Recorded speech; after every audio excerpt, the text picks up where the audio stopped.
to see the writing on the wall in terms of how our mental health would be impacted in the pandemic and post pandemic.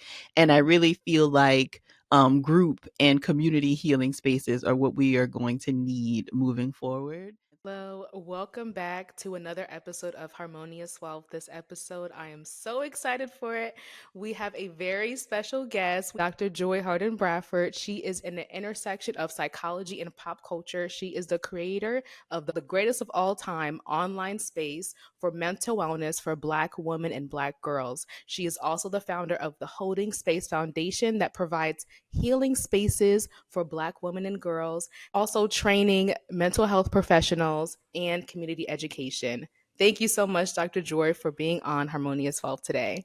Thank you for having me, Iyanna. I'm very excited to chat with you. Yes, yes, yes. So we've been working together for quite a time. And what's been so interesting is that when I think of Harmonious Wealth, right, when I was creating the podcast, I was thinking of like all my clients and just kind of like my mindset and clients' mindset. I thought of you.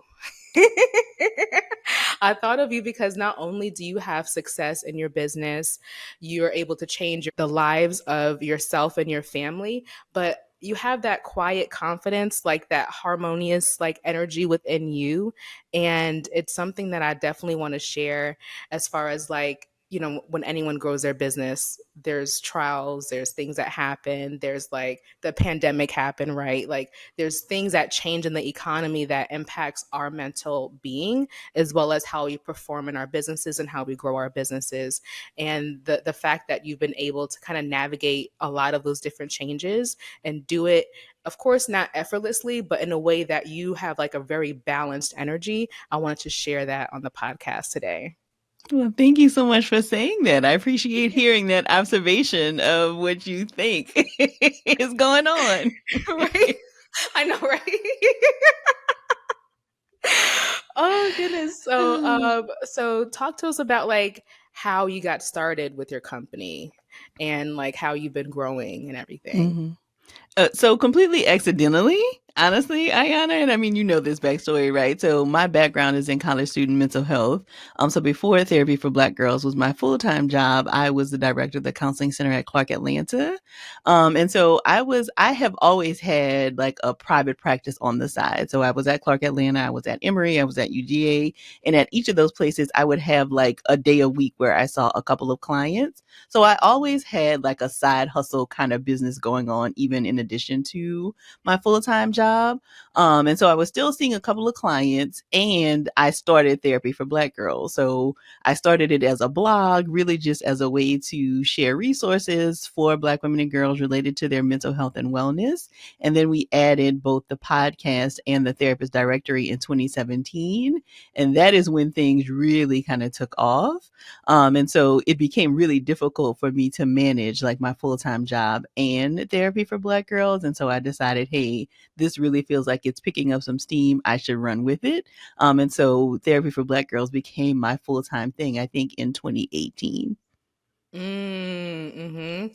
And with that, oh my goodness, you've been growing significantly as like over the years. Talk to me about like when you first started, like the business model as far as like the business model when you started in 2017. I know you mentioned that you started with your blog and then you had the directory. Like, what was like the beginning steps of getting the word out there and building the directory and how you've changed your business model since? Yeah, so there wasn't honestly a business model because I wasn't really making any money at first. Yeah. And so when the directory, I don't know if many people know this, but when the directory first started, it was just a Google Doc. So it was Mm-hmm. something that kind of happened organically because I kept hearing people say, like, oh, I'd love to find a Black woman therapist. Does anybody know a good Black woman therapist? And I was like, there should be a place where this is all collected. And so I created a Google form for therapists to like fill out or for people to nominate their therapist. So if you were a Black woman and you'd had a good experience with the therapist, then I collected all that information and arranged them by state. And then it really just kind of blew up. So I think at the end of 2017, 2017 when we first started, I think there were like 90 something therapists, and now there are over 6,000. And so at first it was free. It was completely free for therapists to be listed. But as it continued to grow, I realized I needed to put some like technology and infrastructure around the directory so that it wasn't something I had to do manually, which of course costs. So then I added a fee for therapists to list their practices in the directory, and that was the initial business model for Therapy for Black Girls. Is that therapists pay to be listed in the directory. It is continuing to be free for people to use, but therapists do pay to be listed. Mm, I love that. What's so interesting is I used your directory to find my therapist, like my first couple of therapists, and going from, of course, working with you on the back end, but then also utilizing the directory for my own mental wellness, right, was so impactful because I can kind of see both sides of the business, and I found an amazing therapist on the directory, so it works. We love to Yeah, hear like that. yes, yes. And what I loved is that you have a document that helps someone like really understand like what are your needs for a therapist and like identifying like how you can feel if someone is a best fit for you and having like different options because that's something that we don't hear about, right? We're trying to find a provider, whether it be for like our OBGYN or like our gynecologist or any other professional, it's like we're kind of like rolling dice, looking at reviews, trying it out and kind of going from there versus like with the document that you have, you're like really asking yourself questions and then you're asking the therapist questions to just to make sure that you mesh well together. Of course, there's some trial and error with anything else, but you're able to identify it because you have like a resource to understand if they are a good fit. So I do appreciate like the full circle moment of you're hitting all the spots with having something that is affordable for therapists to place their name on a reputable directory and then also as a consumer like having something where they can do their due diligence to find the right person. So I love that. Thank you. I think you're referring to our guide to getting started. And I think, it is important for us to kind of include or have all of those kinds of resources available because for a lot of people, this is their first time even like hearing about therapy or considering working with a therapist. And so if you don't know what kinds of questions to ask, you don't know what all these letters are behind our names, like it can be really confusing and overwhelming. And so the guide to getting started, I think, has been really helpful for people to kind of narrow down that search and to, help them get clearer on what they're looking for in a therapist. Yes, yes, yes. So anytime we start a new business, we, have a specific goal for ourselves or even really figuring out what our legacy goal is. When you started your business, I know it was like accidentally, you kind of like filled in a gap, filled in a need, but what was your ultimate goal when you did grow your business or when you saw some traction as you started growing in 2018, 2019, and even through the pandemic? Mm-hmm. Ooh, what was my goal? I mean, initially, I definitely didn't have one. And so, I do feel like I was in a bit of a privileged position because my husband was still full-time employed with AT&T when I first started Therapy for Black Girls. And so it felt comfortable for me to kind of take a risk and jump into doing this thing when I knew we had another income in the house. And as it continued to grow, I think I wanted to just be able to continue to like let it grow, right? Like I wanted to be able to hire the team that we needed. The tech resources are very expensive. I mean, for a database that runs as big as ours, it's not cheap. And so I think my goals in terms of income and revenue were to just make enough to keep the site running and to not have to, worry about like, okay, are we going to have to shut it down at some point? Right. And even now you have a team of 14 people and you've been growing your business to have extremely healthy profit margins.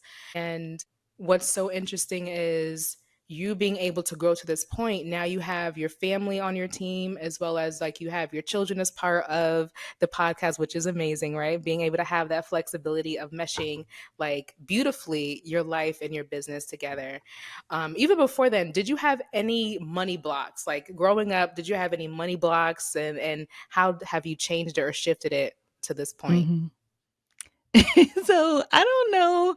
I mean, this is probably a block, but I always thought that we were rich and we were not.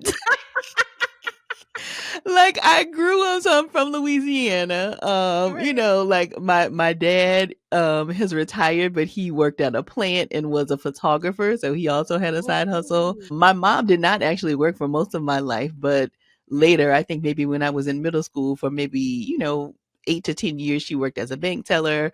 So I mean, we were comfortable, and I think I got the idea that we were rich because like if I would ask for something, like I would get it, right? And when I say ask for something, I mean like new shoes for the school year, not like a brand new car or like a paid Right. vacation somewhere.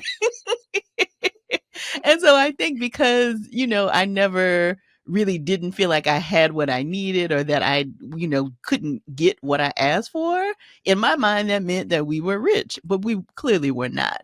And so I think in growing up, and like, my own family and like my own like thoughts around money, like I don't feel super tied to it in a way in ways that I think sometimes I should. So my money block, I think, is that I am kind of hands off and like aloof. I think sometimes about finances, because if I feel like I'm comfortable, then it's not something that I want to pay a lot of time like thinking about. Like I kind of just want to do what I need to do to support myself, support my family, support the team, but I don't feel like I spend a lot of time thinking about money and like strategizing about like money and how to grow money. Mm. I think that speaks to you not feeling you feeling like you're provided for helps you have that same energy in business, even though there's still like a little minor avoidance, probably. But because you have the energy of like anything that you asked for, you pretty much received it, right? And you didn't feel like you asked for so much. It was just like the normal things. That's kind of I feel like that pinpoints how you show up in your business now when it comes to money, right? Yeah, And I when we think in a do, lot of ways. yeah, and I'm big on like attachment style and money. And it seems like you're pretty secure in your attachment style, which shows up in how you're secure with your attachment and money. And there's little, of course, we all have little stints, like you said, that you sometimes you do feel a little aloof when it comes to money. It's like not necessarily that you're avoiding it, but there's a little of okay, the nuanced details, that's none of my business. It's cool. It'll work out. And what Yeah. is like things are working out in your business and you have been growing. Talk to me about like how the business finances have been for you, as far as like you going from where you were when you first started to where you are now, as far as like identifying like, okay, I understand what's going on, or like how do you feel when you're looking at your money now in business?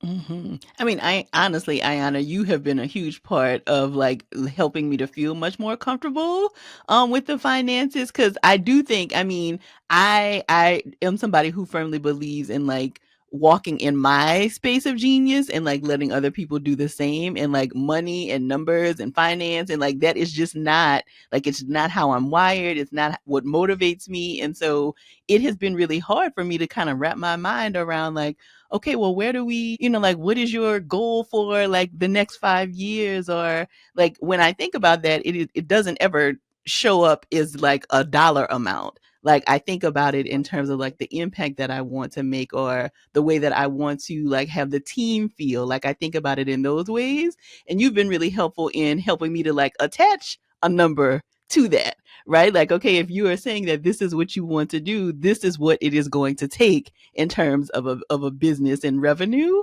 And so I think creating and like finding the right team to support me has really been the thing that has helped me to kind of be more strategic and to think and be more comfortable with finances and money. I love that. And I'm glad you mentioned that a lot of your goals are team based, because you pour into your team so much, and I love that about how you operate as a leader. And one of the questions that you came up with is like, okay, I want to set salary for every full time team member. What does that look like? So making sure that, like you said, work backwards on based off of your goal of paying all of your full-time staff with benefits and all of those things. How do we reverse engineer that into creating a specific revenue so that you can still maintain healthy profit margins? Now, let's say, for example, just for the purpose of like just sharing with others, if we were to put a dollar amount. So, say if you want to, this is just an example, if you want to pay everyone on your team 75,000 to 100,000, right? And a good ballpark for me is for any full-time team member, your business should have at least $250,000 per full-time team member so that you can support having your team as well as your other typical operations. So whenever you have someone working with you on your finances, maybe it's that goal of like, okay, I want to pay my full-time team members this amount, or I want to be able to pay myself this amount. This is how we create a unique to you revenue goal so that you can have both holistically your revenue goals and profit guidelines. And I'm big on profit before paying yourself being about 50%. And then you're able to pay yourself well and then also build wealth from your business. So just a little tidbit there on specifics if you're thinking about, okay, where should these goals come from? And then also, you've and during the time that we've worked together, opened a foundation. Tell us a little bit about your foundation. Yeah, so the Holding Space Foundation was born in 2020, but kind of in the midst of the pandemic, just because I was able to see the writing on the wall in terms of how our mental health would be impacted in the pandemic and post pandemic, and I really feel like group and community healing spaces are what we are going to need moving forward. And so the Holding Space Foundation is really my attempt to be able to provide community resources for people. So right now we're doing that through mostly virtual workshops, but ideally I would like to have like therapy groups running in every state across the country so that people can participate Mm. and get support. And my big goal is to ultimately have a physical space for Black women and girls to be able to go when they feel like they just need some extra support. So kind of something in between like a home and like a psychiatric hospital. So something that kind of lives in the in between space when you know you need more support, but it is not like crisis level necessarily. Because I don't feel like there is anything like that that exists, and definitely not anything specifically for Black women and girls. And so ultimately, I would like to be able to have a physical space that Black women can go to. I love that so much. And like hearing that vision, because I know we talked a lot about where you want to be with the foundation. I'm just hearing this space of like blending, the home and also having, like you said, not necessarily crisis level, but really beautiful to hear that that's something that you want to create because it's so needed for our community. And so yeah, thank you for sharing that. Mhm. Yeah. Talk to us about how it was as you grew your business, bringing on your husband to be a part of the team. I know you mentioned before, your husband had his job. You were able to take that calculated risk to grow your business. Now it's a family business in a way. How did that happen with you? Yeah, so I mean, kind of he didn't have a choice, honestly, at first. So we joke in that he was an unpaid intern for a very long time. So his full time position was at AT&T. He was a director of sales. But Yeah. even before that, he had done executive producing for a radio show. And so he already had all of this knowledge that I needed to be able to grow the podcast. And so when I toyed with the idea of a podcast, I was like, oh, okay, well, my husband can just like do this for me because he already knows like how to do this. And so I think that that also helped to grow the business successfully because I didn't have to pay anybody to do that, which can be very expensive. Like, I think podcasting, and you probably know this now, like it sounds really easy because it sounds like maybe just two people talking and like how hard can it be? But there's a lot of work that goes on the other side. And so it can be very expensive to get somebody to edit your episodes and make it sound really good. And so he was already in home, and so I did not have to like use that as a line item, so to speak. And so he was editing the episodes in addition to his full-time job at AT&T at the time. And so it was during the pandemic that we really had to kind of have some conversations about, because of course the kids were home, and even though a lot of industries were hit negatively through the pandemic, my industry was not.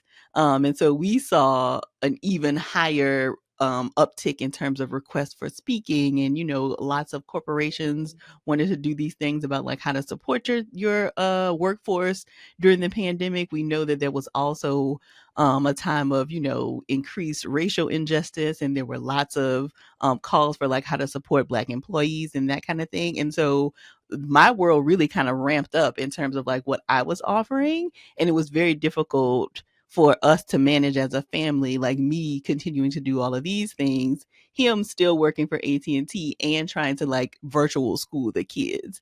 And so, in talking with him, it just made sense for him to leave AT&T to kind of be the one who was helping to do virtual schooling with the kids and like support the house in that way. I continue to do all of these speaking engagements and like the different kinds of things I was being asked to do. That really, with the pandemic kind of forced that situation, but in the grand scheme of things, it has made a lot of sense because he was always executive producing the podcast. He just was an unpaid intern for a while. And so the pandemic then allowed us to put him on payroll so that he did not have to be an unpaid intern anymore, and was actually able to be compensated, and, continue to grow our family income in that way.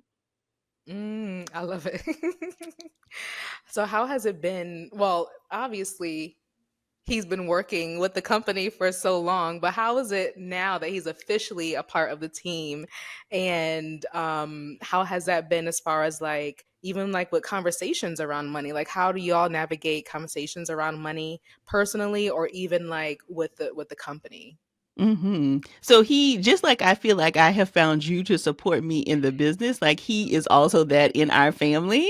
So he is like the numbers guy. He's like the spreadsheets, budget, like he has always been that. So I trust his expertise in that place. I talk with him about like financial concerns, and he helps me kind of think through those kinds of things. Now, of course, there's still a lot of joking around, like me writing him up, like sending him to HR and like that kind of thing. Even though HR is me because there is no HR, but so it has been playful, but I trust his expertise, and I think he has been. I think he allows me to continue to feel like comfortable about like continuing to grow the business, and like encourages me to take risks. Because he kind of, that has always been his thing, is like the money spreadsheets guy. I love that. I love that he's encouraging you to take those calculated risks because he's able to support you no matter what. Like no matter what happens, he's right there. And how are you navigating like being able to do that travel, right? Because you a lot of times you do travel for speaking engagements. Your business has different legs, with the directory, and you have a membership community as well. And you're wanting to do events this year. How has that been with like balancing like family and the business and the different things that's going on? Yeah, I mean, so that is the other thing that has been such a blessing, I think, with him being able to kind of be full time with the company, is that he's executive producing the show, but he's also then available pretty much full time for our boys. So I have two active guys, 8 and 10 year olds, and they do a lot of school stuff, they do a lot of sports stuff, and so being able to have him have a schedule that's flexible enough to like transport them to all of the places and be all of the things, has been just a blessing, I think, for us. And I think, for me, like I do try to be very specific about like the traveling and the engagements that I take on, because they do have a lot of sports stuff typically on the weekends. So it's rare that I am like doing anything on the weekends besides being available for baseball games, basketball games, soccer games. Like I really try to keep the weekends available for them, but having his schedule be flexible enough to support, the interest that the kids have, has really been a great thing. That is so beautiful. Yes. And I know that you've brought the I know that you've brought the kids on to the team in some way. Talk to us about that.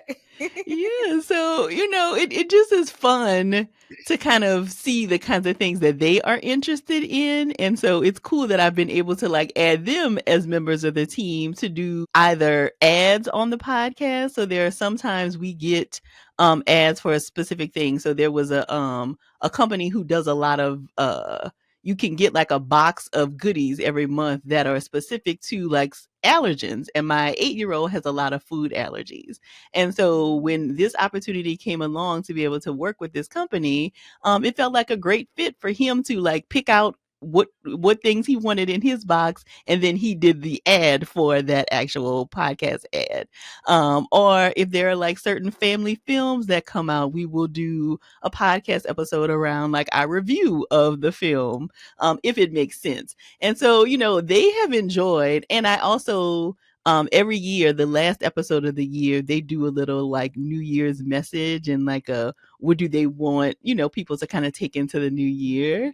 And so every year, the last episode of the year, they do a little, spiel that for that. And they love going back to school and telling people that they, like, were on the podcast, and, like, they want to know how many downloads did it get and how many people heard me. So it has been a very fun way for them to kind of be involved with the business, but still in a way that I feel is manageable and, still allows them to do all the other things that they want to do. My goodness, that is so cute. My gosh, it's like such a beautiful way to, like, one, right, support your child's interests in, like, a fun way through the business, right? And then also, we talk about on the podcast, like, how do we like integrate our life, right, with our business in a healthy way, right? And one of them could be hiring your children. And just for clarity for anyone listening, this could potentially be a tax deduction for not only the business but a wealth strategy for your children, right? So when you hire your children, the flexibility that we have with online business is that we can hire them as quote talent, right? So Dr. Joy mentioned that one of her children does, like, ad work, and that's talent work more than someone, helping with, like, hourly shredding papers or, like, doing office work. But with talent, you're able to kind of say, okay, let's craft this specific task or project that the child is doing. And the great thing is you can pay your child at the standard deduction for the year. So say, for instance, if this year is at 13,800, give or take, you could pay your child up to that much tax free for your business and for your child. So good things, being able to hire your children and do, like, some flexible things there that also still, that they're excited about, like, to hear that he's like, okay, what were my downloads? It's so Yeah, and I will also say, Iyanna, the cool thing about this is that we are trying to be intentional about having very different money conversations with them, and, like, talking with them about finances and, like, different ways to grow wealth. And so for Christmas, they got their first, like, debit card, where they can kind of, if they want to buy, like, a new Nintendo game or whatever, like, they can use their debit card to do that. And their dad has also, like, bought stock for them with the money they make. And so they like to, like, look on the app and see, like, okay, and they bought stock in things that they can identify. So they have stock in Nintendo. I think they have stock in, like, Apple or Nike or one of the other things that they're interested in. And so they like to, like, check their numbers to see, like, how their stock is doing. And so I think that that has been really cool too, that I think having them as a part of the team and, just what we've been able to do with Therapy for Black Girls has given them the opportunity to learn those kinds of things about finances that I definitely was not discussing with my family at 8 and 10. And so that has been really cool as well. my goodness, that is so, I love that so much because I'm with you. We didn't have those conversations growing up, at all. So the fact that you're, like, literally shifting your trajectory for your family is, oh my goodness. Imagine, like, when they're older, right? And they're growing their own families or they're pursuing their career or whatever they want to pursue. It's like they have that knowledge from when they were 8 and 10 of money in this way and have been able to earn it and, like, grow their wealth from now. My goodness, that is so amazing. Yes, yes. Okay. So I know we talked a lot about like how you've been growing the company. One thing I do want to talk about is managing team. How has that been as you've been growing your business? Like, I know from 2018, I think you didn't have maybe like a handful, but how has it been like growing your team and sustaining a team throughout the years in your business? So that is definitely a skill that I feel like I am still learning. So the idea of like needing a team first, I think was a little foreign because I'm a psychologist. And so like my work has been pretty solo up until therapy for Black girls. But I very quickly realized like I cannot do all of this myself. And the work is really important. And so, I feel like the work we do is important and it needs to continue. And I want the team to be well taken care of as they do the work that is so important. And I feel like we should be paid well to continue to do this work. And so I feel like I am still like learning a lot about what it means to manage people. Like, like it is just a very different kind of thing when you have been working solo for so long. And so I feel like I am getting better with like, figuring out like red flags in terms of like, okay, should this person maybe not be a member of the team anymore? I think I've gotten much better at like hiring and kind of figuring out like what is actually going to be a good fit for our culture. Because I am attempting to build something that's very different. Like I think a lot of us have had very traumatic and difficult experiences in workplaces. And I don't want therapy for Black girls to ever be that kind of place where people are like, I can't wait to get out of here. And so I think that means like finding the right kinds of people who are actually a good fit for the culture we're building. I love that. And speaking of team, I had attended your event in April, and meeting your team in person has been so, oh my goodness, I love your team. So it's like I could tell how much work you put into creating or the culture for your team because it exudes in like in person and even like on phone calls that I've had with your other team members. Yeah, how has that been with like now shifting into doing more in-person events with your company? Yeah, that is the greatest compliment, honestly, for me, Ayana, because again, I think the work that we do is so important in terms of creating spaces where Black women and girls can feel seen and affirmed and validated. And I can't do that all. And that means that the team is, the face of the organization. And I don't take that lightly. I want people to always have good experiences when they come to our events, when they interact with the team on the phone. And I think it has been easy to do that because the team might, much like you, like so many of them had like either used the resources before they joined the team, or they like are friends of a team member who was already a part of the team. And so they kind of all have come in already really believing in the mission and the work of therapy for Black girls, and they know how important what we do is. And so it has been really easy, I think, for that to kind of carry forward and be exuded to the general public because I think they already were kind of bought in even before they became members of the team. I love it. I love it. I love it. Ooh, okay. This has been such a great conversation. I do want to ask, what do you think of when you think about harmonious wealth? Ooh, what do I think about?